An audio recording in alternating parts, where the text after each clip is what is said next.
এখানে তো ভুল বোঝাবুঝির কিছুই নেই। বসুন্ধরার যে মিডিয়া যারা রয়েছে তারাও তো আপনি দেখেছেন 3 আগস্টে আপনার বসুন্ধরা মিডিয়ার মালিক কিভাবে বলেছিলেন যে এই সন্ত্রাসী কার্যক্রমকে তারা রুখে দেবে এবং হাসিনার হাতকে শক্তিশালী করবে। তারাই তো হচ্ছে গোলটেবিল কনফারেন্সের মধ্য দিয়ে আপনি তো বিভিন্ন মিডিয়ার এই শুধুমাত্র বসুন্ধরা না, বসুন্ধরা ছাড়া আরও অনেকগুলো গ্রুপ রয়েছে, অলিগার্ক শ্রেণী রয়েছে, তারাই হচ্ছে মূলত বাংলাদেশের রাজনীতিটাকে নিয়ন্ত্রণ করে। ধরেন আজকে আমি আছে, আমার বিরুদ্ধে কয়েকদিন পর দেখবেন যে বিভিন্নভাবে ভেরিফাই করার এক প্রচেষ্টা চালাবে, ক্যারেক্টার অ্যাসোসিয়েশন করা হয়। আপনি দেখবেন খুবই একটা স্ট্র্যাটেজিটা খুবই মানে প্যাটার্নটা সেম, বসুন্ধরা মিডিয়ার একটা প্যাটার্ন খুবই সেমভাবেই হচ্ছে একটা আরেকটা 1/11 ঘটানোর একটা হচ্ছে প্রেক্ষাপট তৈরি করছে, যে প্রেক্ষাপটের মধ্য দিয়ে তারা দেখবেন এই অভ্যুত্থানকে কীভাবে হচ্ছে প্রশ্নবিদ্ধ করা যায়, তারা হচ্ছে কীভাবে অভ্যুত্থানের নেতৃত্বকে প্রশ্নবিদ্ধ করা যায়। এবং তারা হচ্ছে তারা দেখবেন বিএনপির যারা সিনিয়র নেতৃবৃন্দ ছিল, আপনার তারেক জিয়া সাহেব ছিলেন, তারপর হচ্ছে দেশনেত্রী বেগম খালেদা জিয়াকে নিয়ে 5ই আগস্টের পূর্বে কীভাবে হচ্ছে ভেরিফাই করতো, কীভাবে আপনার তারেক জিয়াকে নিয়ে দুর্নীতির অভিযোগ এবং বলতো যে বিদেশে বসে হচ্ছে আপনার হচ্ছে দেশবিরোধী চক্রান্তে লিপ্ত। আবার ওই মিডিয়াটা 5ই আগস্টের পরেই কিন্তু আবার তারেক জিয়াকে মহান বানানোর ভূমিকা নিয়েছে। অর্থাৎ এই মিডিয়াটা, বিশেষ করে এই বসুন্ধরার এই মিডিয়াটা, এটার হাত থেকে যদি আপনি এটাকে মাফিয়াতন্ত্র তৈরি করেছে, একদম স্ট্রেইট ফরওয়ার্ড ফ্র্যাঙ্কলি স্পিকিং, এটা একটা মাফিয়াতন্ত্র তৈরি করেছে। এবং এই মাফিয়াতন্ত্র রাজনীতিবিদরা যদি সচেতন না হয়, আজকে আপনাকে হিরো বানাচ্ছে, পট পরিবর্তন হলে আবার আপনাকে ভিলেন বানাবে। সেজন্য এই মিডিয়া নামে যে বাটপার রয়েছে, মিডিয়া নামে যে অলিগার্ক শ্রেণী রয়েছে, মিডিয়া নামে যে মাফিয়াতন্ত্র রয়েছে, সেগুলো থেকে যদি আমরা ফ্যাক্ট বেসড জার্নালিজম না করতে পারি, আপনাদের মনে হতে পারে আমরা এনসিপির ভিত্তিক জার্নালিজম দরকার নাই। আপনারা যারা সাংবাদিক রয়েছেন, দয়া করে ফ্যাক্ট বেসড জার্নালিজম করেন। আমি যদি অপরাধী হয়ে থাকি, তথ্য প্রমাণ সহ কোনো অভিযোগ থেকে থাকে, সেগুলো হচ্ছে ফ্যাক্ট বেসড প্রকাশ করুন। জানা গেল কি জানা গেল, তারপর হচ্ছে যেমন কিছুদিন আগে এক উপদেষ্টার বাবার বিরুদ্ধে অভিযোগ আসছে চাল চুরি নাকি করেছে, নিউজ করেছে যে অমুক উপদেষ্টার বাবার চাল চুরির বিষয়ে যা জানা গেল, নিউজে গিয়ে দেখে এটি কিছুই নেই। এই যে ক্লিক বাইটের জার্নালিজম, এগুলোর মধ্য দিয়ে আসলে ক্যারেক্টার অ্যাসোসিয়েশন করা হয়।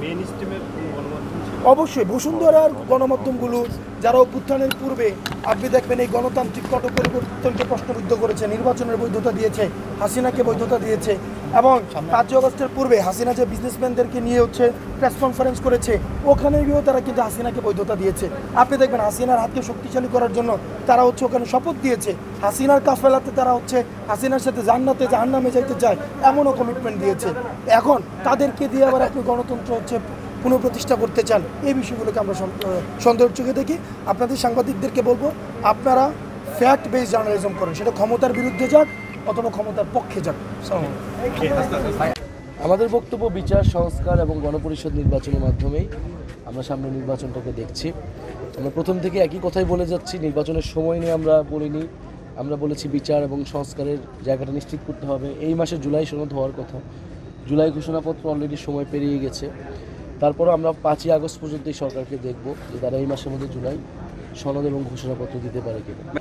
আজকে তো 7 জুলাই, বাংলা ব্লকেট শুরু হয়েছিল গত বছর।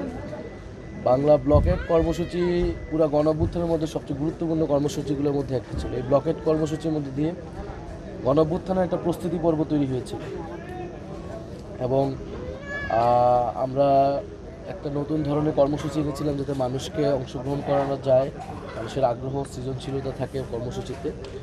তাহলে অবশ্যই আমরা আজকের এই দিনকে স্মরণ করছি। এই ব্লকেট কর্মসূচিগুলো যারা সফল করেছিল সেই সময় তাদেরকে ধন্যবাদ জানাচ্ছি। সেটা বাস্তবায়নের চ্যালেঞ্জগুলো কেমন ছিল ওই সময়? বাস্তবায়নে তো সেই সময় চ্যালেঞ্জ তো ছিলই, কারণ আমরা বাধা পেতে শুরু করেছিলাম। ব্লকেট কর্মসূচিগুলোর মধ্যে হলগুলোতে বাধা দেওয়া শুরু করেছিল, গেট তালা লাগিয়ে রাখা হতো, পুলিশ ব্যারিকেড দিত। ফলে মানুষ ব্যারিকেড ভেঙে, ছাত্ররা ব্যারিকেড ভেঙে কিন্তু এগিয়েছে। এবং এই ব্লকেট কর্মসূচিতেই যে উদ্দীপনা, যে সাহস ছিল, সেটাই কিন্তু পরবর্তীতে গণভবন যেতে সবাইকে অনুপ্রেরণা দিয়েছে। জুলাই ঘোষণাপত্র কেন হচ্ছে না, এটা সরকারকে স্পষ্ট করা উচিত। বৈষম্যবিরোধী আন্দোলন, জাতীয় নাগরিক কমিটি, জাতীয় নাগরিক পার্টি তাদের জায়গা থেকে সর্বোচ্চভাবে জুলাই ঘোষণাপত্রের জন্য কথা বলেছে, ছাড় দিয়েছে, আলোচনা করেছে। সরকারের কাছে আমাদের খসড়াটি দেওয়া আছে। এখন সরকারের এটা স্পষ্ট করা উচিত সরকার আসলে কেন দিচ্ছে না। আমরা বলেছি যে 3 আগস্ট আমরা আমাদের যে ইশতেহার এবং আমরা চাই, এখনও চাই যে সরকারই এটা দিক, এটা আমরা আমাদের দেওয়ার থেকে সরকার যদি সব দল মিলে দিতে পারে সেটা দিবে। যদি সরকার সেখানে ব্যর্থ হয়, আমরা অভ্যুত্থানের অন্যান্য অংশীদারদের সাথে কথা বলছি, তাহলে এই দায়িত্ব আমাদেরকে। এই ইশতেহারটা কি এনসিপির ইশতেহার না, এটা কি জুলাইয়ের মানে কি ইশতেহার বলছেন মূলত?